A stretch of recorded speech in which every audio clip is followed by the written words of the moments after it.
Hello ಎಲ್ರಿಗೂ ನಮಸ್ಕಾರ. So ನಾನು ಪಂಕಜ, ಶಿಶಿರ್ ಚಾನಲಿಂದ.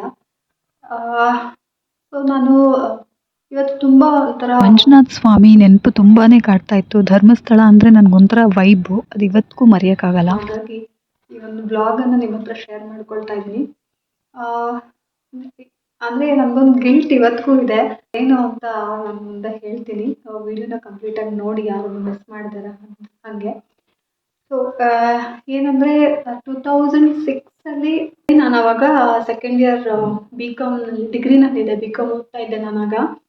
ಸೊ ಅವಾಗ ನಾನು ಹಿಂಗೆ ಮನೆ ಹತ್ರ ಲೈಕ್ ನಮ್ಮದು ಕ್ವಾರ್ಟರ್ಸ್ ಇದ್ದಿದ್ದು ಅದರಲ್ಲಿ. ಸೊ ಏನಾಯ್ತು ಅಂತಂದರೆ ಅಲ್ಲಿ ನೇಬರ್ಸ್ ಏನಿದ್ದೀವಿ ನಾವು ಒಂದು 3-4 ಜನ ಪ್ಲಾನ್ ಮಾಡಿಕೊಂಡು ಹೊಸ ವರ್ಷಕ್ಕೆ ಹೊರಗಡೆ ಹೋಗಿ ಬರೋಣ ಟ್ರಿಪ್ಪು ಅಂತ ಪ್ಲಾನ್ ಆಗಿದ್ದಾಗ, ಅದೇ ಪ್ರಕಾರ ನಾವು ಡಿಸೆಂಬರಲ್ಲಿ ಹೋದ್ವಿ. ಟ್ರಿಪ್ ಹೋಗಿ ಬರೋಣ ಡಿಸೆಂಬರ್ ಎಂಡಿಂಗಲ್ಲಿ ಅಂದ್ಬಿಟ್ಟು, ಕ್ರಿಸ್ಮಸ್ ರಜೆ ಇರುತ್ತಲ್ಲ ಆ ಟೈಮಲ್ಲಿ ಹೋಗಿದ್ದು. ಸೊ ಆವಾಗ ಟ್ರಿಪ್ ಅಂತ ಹೋಗಿದ್ವಿ. ಸೊ ಅಲ್ಲಿ ಹೋದಾಗ ಏನಾಯಿತು, ಧರ್ಮಸ್ಥಳಕ್ಕೆ ವಿಸಿಟ್ ಮಾಡಿದ್ವಿ ನಾವು. ಹಾಗೆ ಅಂದರೆ ಈ ಶೃಂಗೇರಿ ಆ ಕಡೆ ಎಲ್ಲ ಆ ಒಂದು ಟೆಂಪಲ್ ರೌಂಡ್ ಥರ, ಅದು ಟೆಂಪಲ್ ರನ್ನಿಂಗ್ ಪ್ಲಾನ್ ಮಾಡಿದ್ದಿದ್ದು. ಆ್ಯಕ್ಚುಲಿ ಎಲ್ಲ ದೇವಸ್ಥಾನಗಳಿಗೇ ವಿಸಿಟ್ ಮಾಡಿದ್ದು. ಸೊ ಆಗ ಧರ್ಮಸ್ಥಳಕ್ಕೆ ಹೋದಾಗ ಏನಾಯಿತು, ಈ ಇನ್ಸಿಡೆಂಟ್ ಮಾತ್ರ ನನಗೆ ಯಾವಾಗಲೂ ಗಿಲ್ಟ್ ಕಾಡುತ್ತೆ. ಸೊ ಅಲ್ಲಿ ದೇವ್ರನ್ನ ಪರೀಕ್ಷೆ ಮಾಡಬಾರ್ದು ಅಂತ ಹೇಳ್ತಾರೆ, ಆದರೆ ನನಗೆ ಅದೇನು ಹುಚ್ಚಾಟನೋ ಅಥವಾ ನನಗೆ ಅವಾಗ ಅಷ್ಟು ಮೆಚ್ಯೂರಿಟಿ ಇರಲಿಲ್ಲ ಅಂತ ನಿಜ ನಾನು ತುಂಬ ಸಲ ಅಂದ್ಕೊಂಡಿದ್ದೀನಿ. ಸೊ ಏನಾಯ್ತು ಅಂತಂದರೆ ಧರ್ಮಸ್ಥಳಕ್ಕೆ ಹೋಗಿದ್ದೀವಿ, ಅಲ್ಲಿ ನೇತ್ರಾವತಿ ನದಿ. ಸೊ ಅವಾಗೆಲ್ಲ ನಾವು ಸ್ವಲ್ಪ ಫ್ಲೋ ಅಷ್ಟು ಇರಲಿಲ್ಲ. ಸೊ ಆಡುವಂಥ ಕಡೆ ಸಪ್ರೇಟ್ ಇದೆಯಲ್ವ, ಸೊ ಅಲ್ಲಿ ಸ್ವಲ್ಪ ಆಟ ಆಡಿಕೊಂಡು ಹಾಗೆ ಬರ್ತಾ ಏನು ಮಾಡಿದ್ದೀನಿ, ನೇತ್ರಾವತಿಯಿಂದ ಕಲ್ಲನ್ನ ತೊಗೊಂಡು ಬಂದಿದ್ದೀನಿ ನಾನು. ಸೊ ನಾವು ಒಂದು ಟಾಟಾ ಸುಮೋ ಏನೋ ಬುಕ್ ಮಾಡ್ಕೊಂಡು ಹೋಗಿದ್ದಿದ್ದು. ಸೊ ಹೋಗಿದ್ದಾಗ ಹಿಂಗೆ ತೊಗೊಂಡ್ಬಂದಿದ್ದೀನಿ. ಅಲ್ಲಿಂದ ಸಂಜೆ ಹೊರಟಿದ್ದು.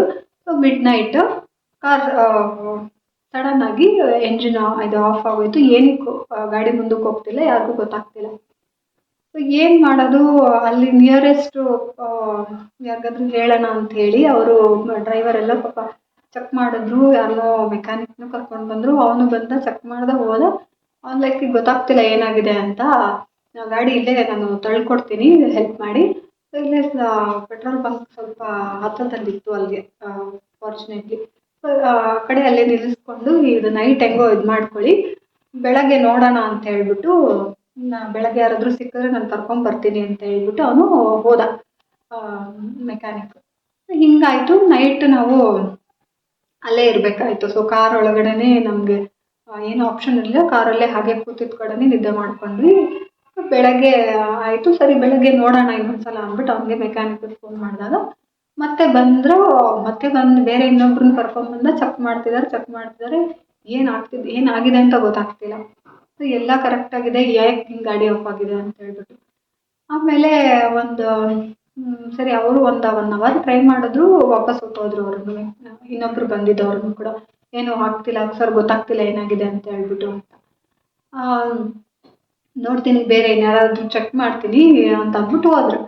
ಸೊ ಅದಾದಮೇಲಿಂದ ಅಲ್ಲಿ ಅವರು ನನ್ನ ಫ್ರೆಂಡ್ ಅಮ್ಮ ಇದ್ರಲ್ಲ, ಆಂಟಿ ಹೇಳಿದ್ರು, ನೋಡಿ ಯಾರಾದರೂ ಏನಾದರೂ ಈ ಥರ, ಅಂದರೆ ನನ್ನ ಫ್ರೆಂಡ್ ಅವಳಿಗೆ ಗೊತ್ತಿತ್ತು ನಾನು ಈ ಥರ ತೊಗೊಂಡಿರೋದು, ನೋಡೋಣ ಏನು ಆ ಥರ ಏನಾಗಲ್ಲ, ನೋಡು ಅದಂತೂ ತುಂಬ ಶೈನಿಂಗ್ ಆಗಿತ್ತು ಕಲ್ಲು. ಗೊತ್ತಾ, ಶೈನಿಂಗ್ ಅಂದರೆ ಏನೋ ಒಂಥರ ಅಟ್ರಾಕ್ಟಿವ್ ಆಗಿತ್ತು. ಅದು ಒಂಥರ ಕಲ್ಲು ಹಿಡ್ಕೊಂಡ್ರೆ ಹೊಳಿತಾಯ್ತು ಹಂಗೇನೆ. ತುಂಬ ಇಷ್ಟ ಆಗೋಯ್ತು ನಂಗೆ. ಅದು ಆಟ ಆಡಬೇಕಾದ್ರೆ, ಅಲ್ಲಿ ನೀರಲ್ಲಿ ಆಡಬೇಕಾದ್ರೆ ಸಿಕ್ಕಿದ್ದು. ಸೊ ಅವಳು ಅದನ್ನು ಹೇಳಿದ್ಳು, ಅವಳು ಈ ಥರ ನೀರಲ್ಲಿ ಆಡಬೇಕಾದ್ರೆ ಅಲ್ಲಿಂದ ಹಿಂಗೆ ಎತ್ಕೊಂಡಿದ್ದಾಳೆ ಕಲ್ಲನ್ನ ಅಂತಾರ ಅಂತ ಹೇಳಿದಾಳೆ ಅವಳು ಅವ್ರ ಅಮ್ಮನ ಹತ್ರ. ಅವ್ರು ಕೇಳಿದ್ದಾರೆ ಹಿಂಗೆ ಏನಕ್ಕೆ ಹಿಂಗೆ ಆಗ್ತಿದೆ ಏನು ಅಂತ ಅಂದ್ಬಿಟ್ಟು. ಅವರು ಸುಮ್ಮನೆ ಹಿಂಗೆ ಮಾತಾಡ್ಕೊಂಡು ಫ್ಲೋನಲ್ಲಿ ಅವ್ಳಿಗೆ ಹೇಳಿದಾಳೆ ಈ ಥರ ಅಂತೇಳಿ. ಆಗ ಅವ್ರೇನು ಅಂತಂದರು, ಕಲ್ಲು ಈ ಥರ ಎತ್ಕೊಂಡಿದ್ಯಂತೆ ದೇವ್ರದ್ದು, ಅದು ಇಲ್ಲಿಂದ ಅದು ದೇವ್ರಿಗೆ ಮೀಸಲಾಗಿರುವಂಥ ಅದು. ಸೊ ನಾವು ಆ ಜಾಗದಿಂದ ಏನೂ ಆ ಥರ ತಗೊಂಡು ಹೋಗಬಾರ್ದು. ಅದಕ್ಕೆ ಏನಾದರೂ ಈ ಥರ ಪ್ರಾಬ್ಲಮ್ ಆಗಿದೆಯೋ ಏನೋ ಗೊತ್ತಿಲ್ಲ. ಪ್ಲೀಸ್ ಯಾರಾದರೂ ಈ ಥರ ಕಲ್ಲು ಏನಾದರೂ ತೊಗೊಂಡು ಬಂದಿದ್ರೆ ನೀರಿಂದ, ಪ್ಲೀಸ್ ಅದನ್ನು ವಾಪಸ್ ಹಾಕ್ಬಿಡಿ, ಇಲ್ಲೇ ನದಿ ಅಲ್ಲಿ ಇದು ಕಾಣ್ತಿತ್ತು ಆಯಿತಾ ಫ್ಲೋ ಹೋಗ್ತಿರೋದು. ಸೊ ಇಲ್ಲೇ ಹರಿತಿದೆ ನೇತ್ರಾವತಿನೇ, ಅಲ್ಲಿಗೆ ಹಾಕ್ಬಿಡಿ ವಾಪಸ್ಸು. ಗೊತ್ತಿಲ್ಲ ಏನಾಗಿದೆ ಅಂತ, ಯಾರಿಗೂ ಗೊತ್ತು, ಅದರಿಂದ ಏನಾದರೂ ಪ್ರಾಬ್ಲಮ್ ಆಗ್ತಿದೆಯೇನೋ ಅಂತ ಹೇಳಿದ್ರು. ಆಯಿತಾ. ಸೊ ನಾನು ಸ್ಟಾರ್ಟಿಂಗು ಅಯ್ಯೋ ಗೊತ್ತಾಗೋಯ್ತಾ ಅಂತ ನಾನು ಬೈತಾರಲ್ಲಪ್ಪ ಅಂದ್ಕೊಂಡೆ. ಸರಿ ಆಮೇಲೆ ಹೇಳಿದೆ, ಇಲ್ಲ ಆಂಟಿ ಈ ಥರ ನಾನು ಚೆನ್ನಾಗಿದೆ ಅದು ಅಂತ ತಗೊಂಡೆ, ಈ ಥರ ತುಂಬ ಚೆನ್ನಾಗಿ ಕಾಣ್ತಿದೆ ಅಂತ ಹೇಳ್ಬಿಟ್ಟು.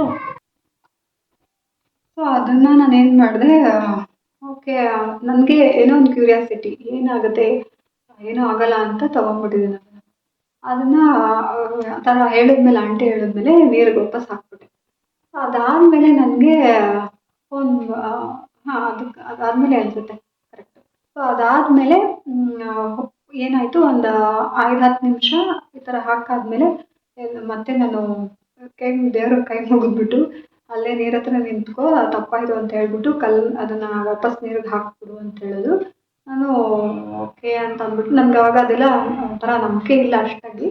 ಸರಿ ಮಾಡಿದೆ, ಹಾಕ್ಬಿಟ್ಟು ವಾಪಸ್ಸು ತಪ್ಪಾಯಿತು ನಂದು, ನಾನು ಪರೀಕ್ಷೆ ಮಾಡಬೇಕು ಅಂತ ಆ ಥರ ಇದರಲ್ಲಿ ನಾನು ಮಾಡಿಲ್ಲ, ಚೆನ್ನಾಗಿದೆ ಅಂತೇಳಿ ತೊಗೊಂಡೆ, ಕ್ಷಮಿಸ್ಬಿಡಪ್ಪ ಅಂತ ಅಂದ್ಕೊಂಡು ಮಂಜುನಾಥ ಸ್ವಾಮಿಗೆ ಅಂದ್ಕೊಂಡು ವಾಪಸ್ ಅದು ಹಾಕಿದೆ ಅಷ್ಟೇ.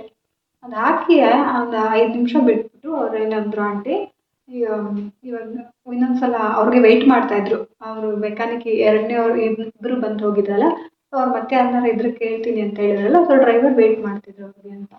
ಡ್ರೈವರ್ಗೆ ಹೇಳಿದ್ರು, ಇವಾಗ ಒಂದ್ಸಲ ಚೆಕ್ ಮಾಡಿ ನೋಡಪ್ಪ, ನೀವು ಒಂದ್ಸಲ ಟ್ರೈ ಮಾಡು, ಗಾಡಿ ಸ್ಟಾರ್ಟ್ ಆಗ್ತಿದೆಯಾ ಅಲ್ವಂತ ನೋಡೋಣ, ಇಲ್ಲ ಅಂದರೆ ಬೇರೆ ಯಾರಿಗಾದ್ರೂ ಕೇಳೋಣ ಇಲ್ಲೇ ಹತ್ರದಲ್ಲಿರೋರಿಗೆ ಅಂತ ಅಂದ್ಬಿಟ್ಟು ಹೇಳಿದ್ರು. ಅಷ್ಟೇ. 15 ನಿಮಿಷ ಆದಮೇಲೆ ಸರಿ ಅಂದ್ಬಿಟ್ಟು ಅವ್ರು ಸ್ಟಾರ್ಟ್ ಮಾಡಿದ್ರೆ ಗಾಡಿ ಸ್ಟಾರ್ಟ್ ಆಗಿಬಿಡೋದ. ಅಯ್ಯೋ ದೇವ್ರೆ, ಏನಪ್ಪ ಇದು ಅಂದ್ಕೊಂಡು ನಮಗೆ ಫುಲ್ಲು ಅವಾಗಿಂದ ಒಂಥರ ಈ ಕೆಲವೊಂದು ಕ್ಷೇತ್ರಗಳೇನಿದ್ದಾವೆ ಅದ್ರ ಮೇಲೆ ಸ್ವಲ್ಪ ಓಕೆ ಭಯ ಸ್ಟಾರ್ಟ್ ಆಯ್ತು ನಮ್ಗೆ ಅವಾಗಿಂದನೇ. ಈ ಥರ ಎಲ್ಲ ನಾವು ಮಾಡಬಾರ್ದು ಅಂತ ಹೇಳ್ಬಿಟ್ಟು. ಅದಾದಮೇಲೆ ಗಾಡಿ ಸ್ಟಾರ್ಟ್ ಆಯಿತು, ಸರಿ ವಾಪಸ್ ಹೊರಟ್ವಿ, ಬೆಂಗಳೂರು ಕಡೆಗೆ ವಾಪಸ್ ಬಂದ್ವಿ. ಸೊ ನನ್ನ ಒಂದು ಪುಟ್ಟ ಕಥೆ ಅದು ನೇತ್ರಾವತಿನಲ್ಲಿ ಆಗಿದ್ದು. ಸೊ ಇದು ನಿಮಗೆ ಹೇಗೆ ಅನ್ನಿಸ್ತು ಅಂತ ನಿಮ್ಮ ಅಭಿಪ್ರಾಯನ ಕಮೆಂಟ್ ಮೂಲಕ ತಿಳಿಸ್ಕೊಡೋದನ್ನು ಮರಿಬೇಡಿ. ಸಬ್ಸ್ಕ್ರೈಬ್ ಆಗಿಲ್ಲ ಅಂದರೆ ಈಗಲೇ ಸಬ್ಸ್ಕ್ರೈಬ್ ಮಾಡ್ಕೊಳ್ಳಿ.